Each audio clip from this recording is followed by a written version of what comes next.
የመካከለኛው ምስራቅ ጦርነት ዛሬም ተባብሶ ቀጥሏል።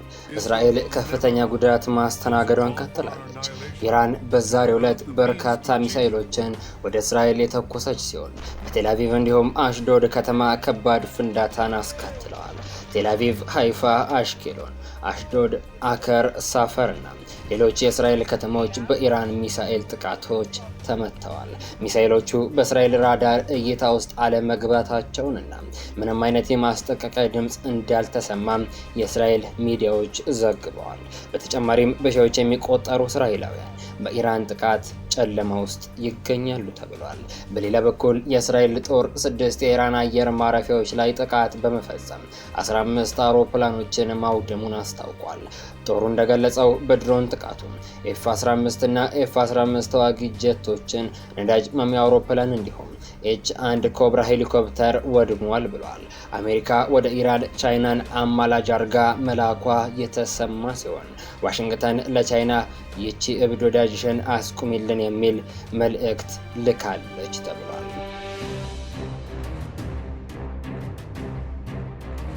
አክብሮታዊ ሰላምቴ በያላችሁበት የምድር ዳርቻ ሁሉ ይድረሳችሁ። ሰላም ጤና ይስጥልኝ ክቡራን የዩቲዩብ ቻናል ቤተሰቦች እንደምን ቆያችሁኝ? አሁናዊ ሰበር መደመጥ ያለባቸውን መረጃዎች ይዣለሁ። አብራችሁን ቆዩ። ሰብስክራይብ በማድረግ የደወል ምልክቷን በመጫን የተለያዩ ሀገራዊ እንዲሁም ዓለም አቀፋዊ መረጃዎችን ማግኘት ትችላላችሁ። በቀጥታ ወደ መረጃዎቹ አልፋለሁ። የእስራኤል ጦር 6 የኢራን አየር ማረፊያዎች ላይ ጥቃት በመፈጸም 15 አውሮፕላኖችን ማውደሙን አስታውቋል። ጦሩ በተጨማሪም የአውሮፕላን ማኮብኮቢያዎችን በጥቃቱ መጉዳቱን አክሏል። የእስራኤል መከላከያ ኃይል በማህበራዊ ሚዲያ ገጹ ላይ ባሰፈረው ጽሑፍ ጥቃቱ የተነጣጠረባቸው አየር ማረፊያዎች በሀገሪቱ ምስራቅ ምዕራብና መካከለኛው ግዛቶች መሆኑን አክሏል። ጦሩ እንደገለጸው በድሮን ጥቃቱም ኤፍ-15 እና ኤፍ-15 ተዋጊ ጀቶችን፣ ነዳጅ መሚ አውሮፕላን እንዲሁም ኤች-1 ኮብራ ሄሊኮፕተር ወድሟል ብሏል። በተጨማሪም የአውሮፕላን ማኮብኮቢያዎችና የከርሰ ምድር ታንከሮች ጉዳት ደርሶባቸዋል ብሏል። እነዚህ ጥቃቶች መቼ እንደተከሰተ ግልጽ ባይሆንም ኢራን ጥቃቶቹን አላረጋገጠቻቸውም። በሌላ በኩል እስራኤል ከፍተኛ ጉዳት ማስተናገዷን ቀጥላለች። ኢራን በዛሬው ዕለት በርካታ ሚሳኤሎችን ወደ እስራኤል የተኮሰች ሲሆን በቴል አቪቭ እንዲሁም በአሽዶድ ከተማ ከባድ ፍንዳታ አስከትለዋል። ቴል አቪቭ፣ ሃይፋ፣ አሽኬሎን፣ አሽዶድ፣ አከር፣ ሳፈርና ሌሎች የእስራኤል ከተሞች በኢራን ሚሳኤል ጥቃቶች ተመተዋል። ሚሳኤሎቹ በእስራኤል ራዳር እይታ ውስጥ አለመግባታቸውና ምንም አይነት የማስጠንቀቂያ ድምፅ እንዳልተሰማ የእስራኤል ሚዲያዎች ዘግበዋል።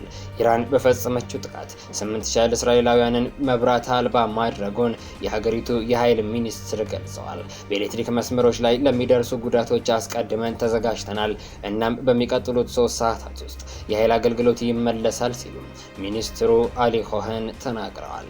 ሰራተኞቻችን በተሻለ ፍጥነት የኤሌክትሪክ ኃይል አገልግሎት ለመመለስ በበርካታ ቦታዎች ላይ እየሰሩ ነው። የመሰረተ ልማት ጥገናዎችን ጨምሮ አደጋ ፈጣሪ ቁሶችን ማስወገድን ከጸጥታ ኃይሎቻችን ጋር በቅንጅት እያከናወንን ነው ብለዋል።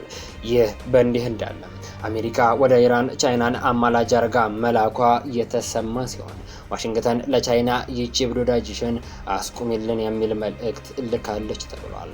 ኢራን የዓለማችን 1/5ኛው የድፍድፍ ነዳጅ ዘይት መተላለፊያ የሆነውን የሆርሙዝ የባህር ሰርጥ ከመዝጋት ቻይና እንዳታስቆማት የአሜሪካው የውጭ ጉዳይ ሚኒስትር ማርኮ ሩቢዮ ጥሪ አቅርበዋል። የውጭ ጉዳይ ሚኒስትሩ ይህንን ያሉት አሜሪካ በኢራን ላይ የፈጸመችውን ጥቃት ተከትሎ ኢራን እና በኦማን መካከል የሚገኘው የሆርሙዝ ሰርጥ እንዲዘጋ የሀገሪቱ ፓርላማ መወሰኑን የኢራን መንግስታዊ ሚዲያ ፕሬስ ቲቪ መዘገቡን ተከትሎ ነው። ሆኖም የመጨረሻው ውሳኔ የኢራን ጠቅላይ ብሔራዊ ደህንነት ምክር ቤት ነውም ተብሏል። በዚህ ወሳኝ የመተላለፊያ መስመር የነዳጅ አቅርቦት ማስተጓጎል ለዓለም ምጣኔ ሀብት ከፍተኛ መዘዝ ያስከትላል የተባለ ሲሆን የዓለም አቀፉን የነዳጅ ዋጋ እንዲያሻቅብም ያደርገዋል። ቻይና የኢራንን ነዳጅ በመግዛት በዓለም ቀዳሚ ስትሆን ከሀገሪቱም ጋር የጠበቀ ግንኙነት አላት። አሜሪካ በኢራን የኒውክሌር ይዞታዎች ላይ የፈጸመችውን ጥቃት ተከትሎ የነዳጅ ዋጋ ጨምሯል። የድፍድፍ ነዳጅ ዋጋ በ5 ወራት ውስጥ ከፍተኛ የዋጋ ጭማሪን አሳይቷል። የቻይና መንግስት በዚህ ጉዳይ ላይ ተጽዕኖ እንዲያደርግም አበረታታለው። ምክንያቱም እነሱም ቢሆኑ ነዳጅ ለማግኘት በሆርሙዝ ሰርጥ ላይ በእጅጉ ጥገኛ ስለሆኑ ሲሉ ሩቢዮ ከፎክስ የዜና ወኪል ጋር ባደረጉት ቆይታ ተናግረዋል። የባህር ሰርጡን ከዘጉትም ለእነሱም ቢሆን ለኢኮኖሚያዊ ራስን ማጥፋት ነው። ይህንን ለመቋቋም አማራጮችን ይዘን እንቀርባለን። ነገር ግን ሌሎች ሀገራትም ይህንኑ መመልከት አለባቸው። ከኛ በከፋ የሌሎች ሀገራት ምጣኔ ሀብትን ይጎዳል ብለዋል። የምድራችን 1/5ኛው ድፍድፍ ነዳጅ ዘይት በዚህ 40 ኪሎ ሜትር ብቻ ስፋት ባለው በጣም ጠባብ በሆነው የባህር ሰርጥ በኩል ነው የሚያልፈው። በመካከለኛው ምስራቅ የሚገኙ የነዳጅና ጋዝ አምራቾች ይህንን ሰርጥ እንደ መተላለፊያ ይጠቀሙበታል። በባህር ሰርጡ ላይ የሚከሰት ማንኛውም አይነት መስተጓጎል በዓለም አቀፍ ደረጃ የነዳጅ አቅርቦት ላይ ከፍተኛ መዘግየቶችን ሊያስከትል ይችላል። ይህም ወዲያውኑ የዋጋ ንረት እንዲፈጠር ያደርጋል። ሰኞ ማለትም ዛሬ የነዳጅ ግብይት ሲጀመር የአንድ በርሜል የድፍድፍ ነዳጅ ዋጋ ወደ $81.40 ከፍ ብሏል።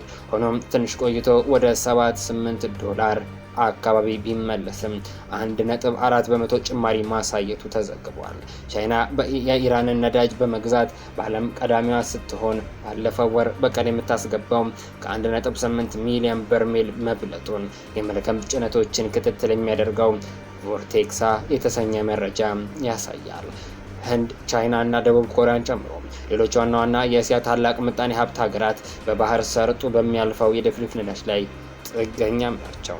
ክቡራን አድማጮች ለሰዓቱ ያስኩላችሁ መረጃ ይህንን ይመስላል። ከሰዓታት በኋላ በሌሎች አዳዲስ መረጃዎች ተመልሰን እስክንገናኝ በያላችሁበት የምድር ዳርቻ ሁሉም ያማረና የተዋበ ጊዜ እንዲሆንላችሁ ተመኘ።